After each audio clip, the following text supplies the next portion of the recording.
Hello, Crucible Companions, and welcome to another AndyForge video. This is the last of our 4 Awakenings deck videos. After this, we will have the KeyForge adventure, and we will get back into our regularly scheduled stuff.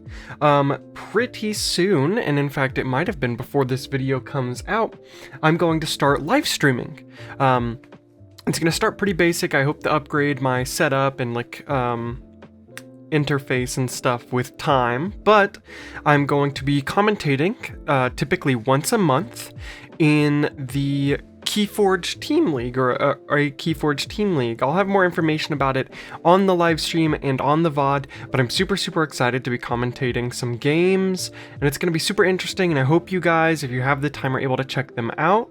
As I get a more structured kind of schedule and setup together, I'll be able to announce those further in advance so that you guys can tune in.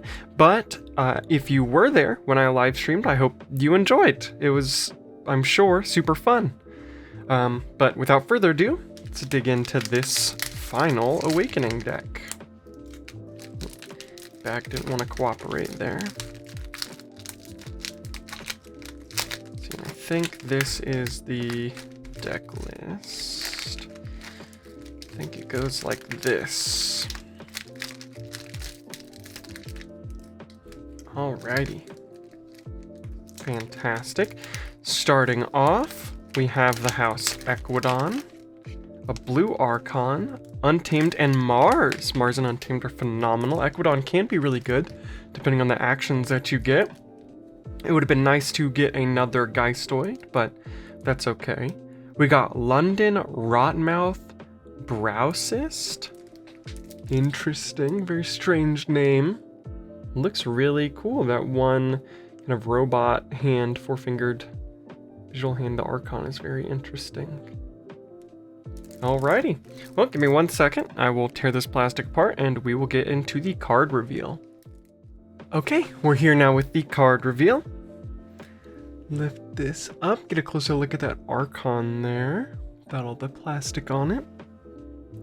Then, sorry if you see any cat hair, my cat has just been running around on my desk all day and I don't know that I can get rid of all of it. Set the deck list to the side there, then our rules card, set that to the side, and let's dig in.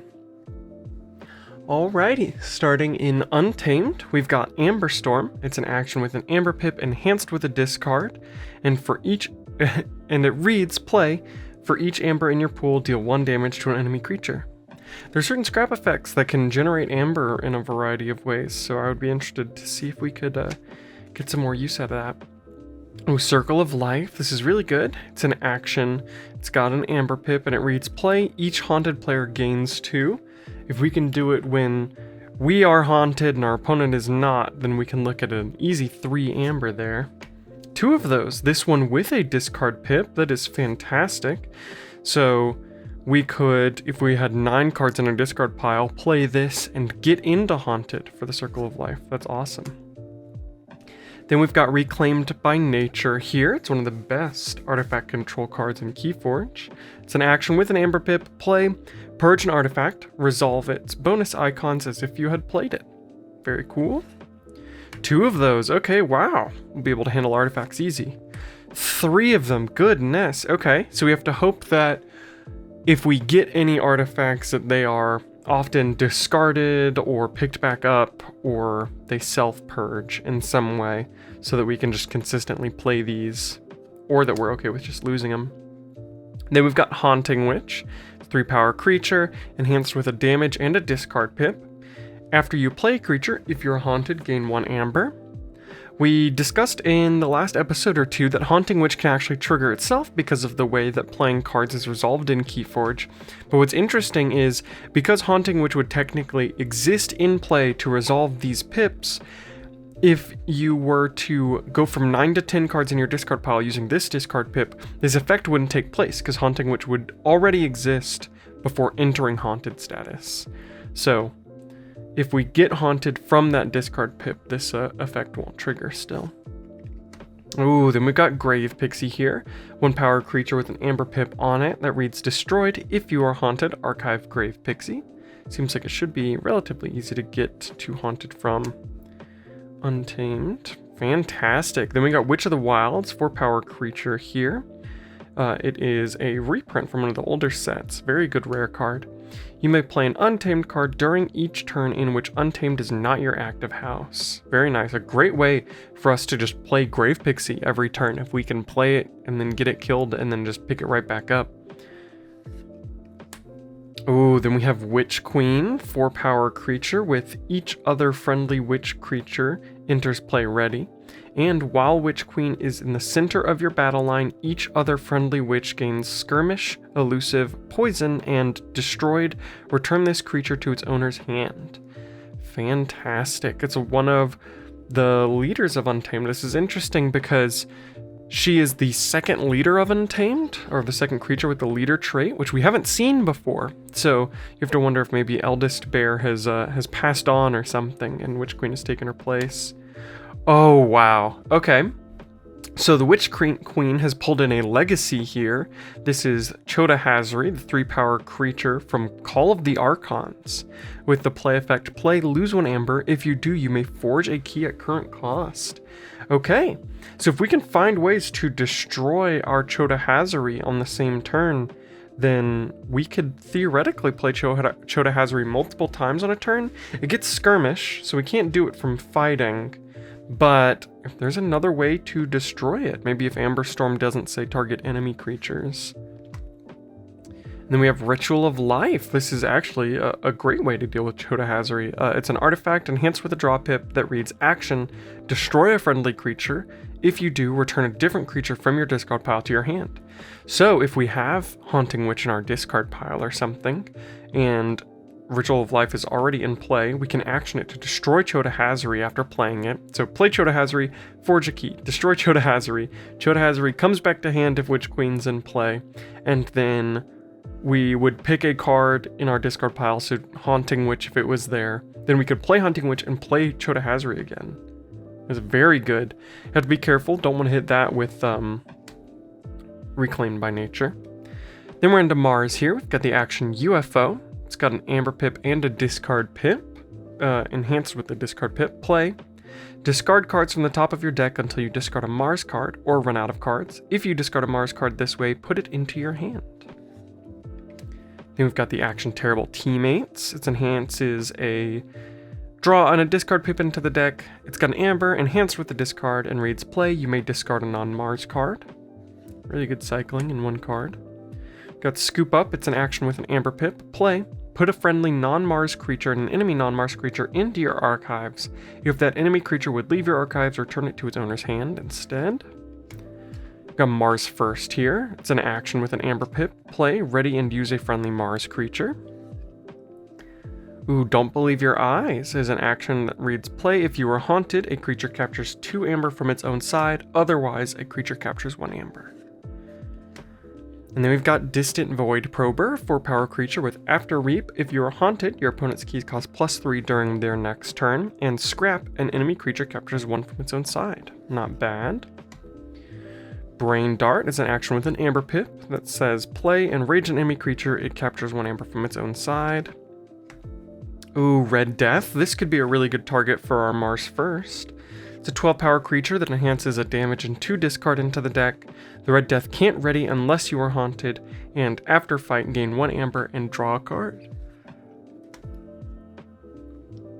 Then we have the upgrade Overclocked Shock Collar. It's got an Amber Pip, and this creature gains After Reap, stun this creature and each of its neighbors, so good for putting on enemy creatures, or Scrap, unstun each Mars creature. Not bad. The creature Nameless Horror here, 2 power with poison, and while you are haunted, Nameless Horror gains Elusive and Skirmish. Oh, and then we have Loyalty Implant. It's an artifact with Omni. Destroy Loyalty Implant. You may use friendly Mars creatures this turn. This is actually great with all of our Reclaimed by Natures, just because on any turn, we can destroy it to use our Mars creatures. So even if there are no friendly Mars creatures in play, we can just destroy it so we don't have to hit it with Reclaimed by Nature on an Untamed turn. Oh, and then we've got Replay Pod. It's an artifact enhanced with a draw and a discard. And it reads, each friendly Mars creature gains destroyed. Place this creature face down under Replay Pod. Action, put each card under Replay Pod into your hand and purge Replay Pod. Interesting. So the way that this works with its doing self-purge also can work with our Reclaim by Natures. Then we're going to Equidon here, starting with the 4-power creature Tutor Benrillo. Reads, play, discard up to 3 cards, and your opponent discards a card, or your opponent draws a card rather, and then scrap, each player draws a card. At first I was kind of iffy on this creature, but I feel like the amount of efficiency that it can really add to a deck, as well as how quickly you can get to Haunted, I actually really like it. We've got 2 of those. Then we've got the Old Tinker, 3-power creature with elusive, and after Reap, discard a card from your hand, draw a card. Siphon Nepturian, it's a 6-power creature with, while you are haunted, Siphon Nepturian gains taunt, and destroyed. If it is not your turn, gain 2 amber. Got a Rumor Sower enhanced with a draw pip. It's a 4-power creature with after Reap, your opponent discards the top card of their deck. Stun an enemy creature that shares a house with the discarded card. 2 of those. Don't particularly like Rumor Sower. Might be a good target for some of our discard pips though. Got Ledger Domain. It's an action with an amber pip that enhances a draw and 2 discard pips into the deck. Play, return a damaged creature to its owner's hand. If you do, its controller gains 1. Okay, this might be great for Chota Hazari if we have a way to damage it on an Equidon turn. Then we've got Historianly Dark in here. It's a 4-power creature, enhanced with a discard pip, and after Reap, each player returns the top card of their discard pile to their hand. If we had a way to ready him, that discard pip could come in handy. Then we have the 6-power creature, Gemcoat Vendor. Action, steal 1, deal 1 damage to Gemcoat Vendor. It's a great target for Ledger Domain. Forbidden Tome. It enhances a draw and 2 discard into the deck. Each haunted player refills their hand to 1 additional card during their draw card step. Not a bad artifact. The additional draw is almost always worth it, especially with how much time we would spend in Haunted, but it's also one that I'm not afraid to part with. So if we have Reclaim by Nature, this is, I think, a fine one to purge. Then we've got Bonded Auctioneer. It's a 4-power creature with after Reap, destroy an artifact. If you do, its controller gains 1. Scrap, return an artifact to its owner's hand. Interesting. So this guy could actually help us to dodge those Reclaim by Natures in a weird way. Destroy our artifacts that we don't want to purge, because purging cards inadvertently kind of stops you from being haunted. And we can gain some extra amber off of the Reap. And we've got the rare action Grizzly Exchange. It's got an amber pip and it reads, play, put the top 5 cards of your opponent's discard pile onto the bottom of their deck, and then discard the top 5 cards of your deck. Interesting. So you can kind of control the way that they add things back into their deck by kind of destroying creatures or artifacts on their turn, and then shuffle them to the bottom. This could also be a great lead up to a turn where we have multiple Nature's Call. That's not what it's called. What is it? The Circle of Life. If we have multiple The Circle of Life and we can Grizzly Exchange to get us haunted and stop them from being haunted the turn beforehand, that would be awesome. But okay. Everything seems pretty cool here. I'm excited to see what kind of expected amber we have, because if we've got a pretty high expected amber, we should be able to get a couple keys off with Chota Hazari, especially since it doesn't purge itself and there's some good creature recursion in this deck, like within Untamed. Give me 1 second, I'll scan this in and we will do the deck breakdown. Alrighty, we're here now with the deck breakdown. Got very excited in between getting all this set up because I've got some good news coming up, but let me not get ahead of myself. We've got our usual piles: amber control, expected amber, artifact control, creature control, and then our new haunted pile. Chota Hazari is not in any of these piles, but I wanted to bring him up because he's kind of the star of the show. If we can get enough amber, there's a lot of unique things that we can do with him that can result in some pretty easy keys. So stay tuned, super interesting, but keep him in mind as we do our breakdown. There is our SAS score, looking at a mighty 84. That's really good. I'm super pumped. There is no anti-synergy in this deck, which is phenomenal. Really love to see that. And there is our extras and counts. We've got 15 bonus amber, which is a little bit below what I would like, just 3 amber pips below where I like to be, which is just kind of 3 amber from playing, or 3 keys from playing cards in the deck. However, Grim Reminders, in my experience, has been pretty low on amber control, so it is nice to see a deck that is relatively up there. Actions-wise, we're looking at 14 cards, which is pretty close to average, maybe 1 above. Creatures, we're looking at 17, that's about 1 card below average. Then we've got 4 artifacts, which is about 1 card above, 1 upgrade, which is 1 card below. Then nothing to do with the archives, Chota Hazaris are only KeyCheat, no scaling amber control, no board wipes. And then in our haunted, which I will show there, we are looking at the Grizzly Exchange and UFO being able to mill our deck, then the Old Tinker and Terrible Teammates being able to discard friendly. I was surprised that Tutor Benrillo didn't actually make it into this list. It is quite literally a friendly discard, and it resolves in some drawing. The scrap effect can be drawing, but I don't know. I was surprised not to see it come into play with Haunting, especially since I've got 2 of them.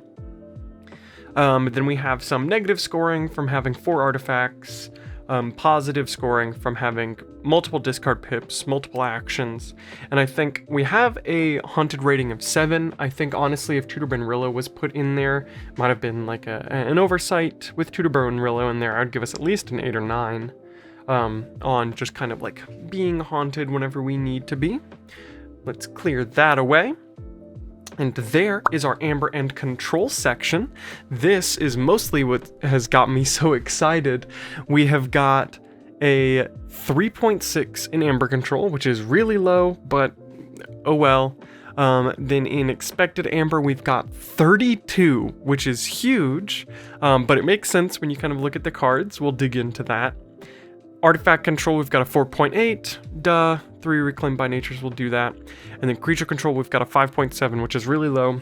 So this deck, as we go through it, you'll see. But it's very much a, like, speed through the deck, make as much amber as possible, forge as many keys as possible, and then win the game before your opponent gets to do stuff. Because if your opponent starts doing stuff, we don't have a whole lot of answers to it unless it's an artifact. But let's dig in. Got our Amber Control here. Very small pile. Distant Void Prober being here at the bottom for key cost increase or forced capture. Gem Coat for stealing. Forced capture from Brain Dart. And then the multiple forms of capture that Don't Believe Your Eyes can perform. Don't Believe Your Eyes is very good, especially if you have a way to kind of recur it within your deck. Then our beloved Expected Amber pile. We're starting with Bonded Auctioneer here. It's that 4-power creature. So Bonded Auctioneer could have also been in Artifact Control, but I decided to put it in Expected Amber just because we will likely be targeting our own artifacts to gain additional amber off of Bonded Auctioneer's Reap effect. Just because we really, really want amber, and we don't want to purge our own artifacts, so it only makes sense. Loyalty Implant is in here, but low, just because we'll reap with Mars creatures on non-Mars turns.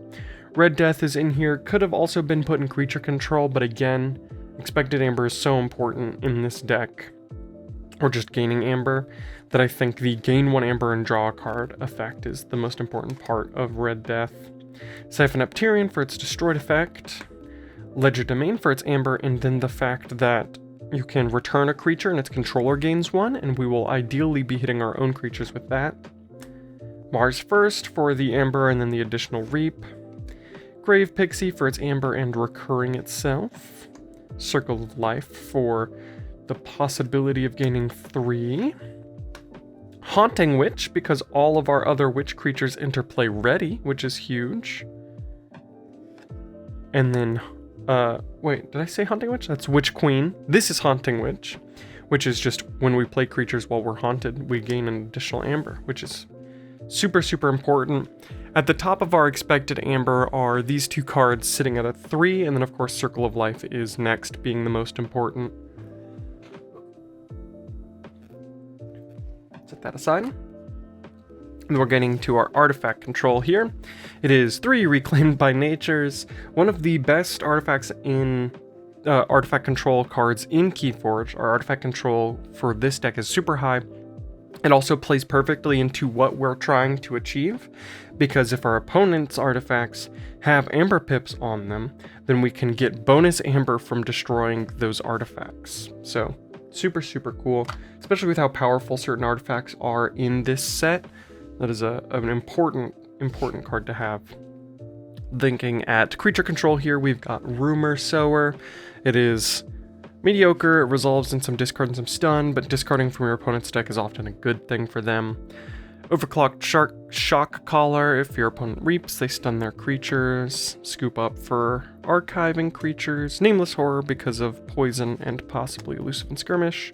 And then Amber Storm to deal damage to enemy creatures based on our amber, which in a good Untamed turn can be a lot of damage. This is probably going to be one of our most important creature control cards, especially if we can burst up with the Circle of Life first. Then, of course, our Haunted pile. I already mentioned these cards by name, but we'll take another look at them. Terrible Teammates for discarding from hand. UFO for milling for the top of the discard pile. The Old Tinker for discarding and then drawing. And Grisly Exchange for discarding the top 5 of our deck, but also super good because it prevents our opponent from being haunted, or at least takes half of what they would need to be haunted and puts it on the bottom of their deck. So probably really good early game, especially in a deck that isn't super efficient. Okay, we'll clear that away. Last thing here is our speed and board. So we're looking at a 15 in efficiency, which is really high. We've got that Forbidden Tome sitting at the top, but then it is mostly like UFO, Terrible Teammates, Ledger Domain, a bunch of draw card and discard cards that we have.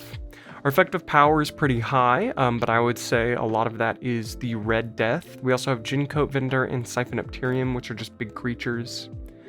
Our recursion, we have Replay Pod, Ritual of Life, Historianly Darken, and then Witch Queen. Creature protection is only Siphonepterium, and it's rated pretty low because it has to be haunted to gain that taunt. Disruption, we're looking at Grisly Exchange, Reclaim by Nature, Scoop Up, Ledger Domain, and Historianly Darken. Disruption's not super high, just got a couple cards that do it in a weird way. And then our other on our board is negative. Let's see here. Chota Hazari is a positive on the board. Interesting. And then every other card in here is negative on the board. I wonder why. The other cards are Bonded Auctioneer, Ledger Domain, The Circle of Life, Forbidden Tome, and Tutor Bin Rillo.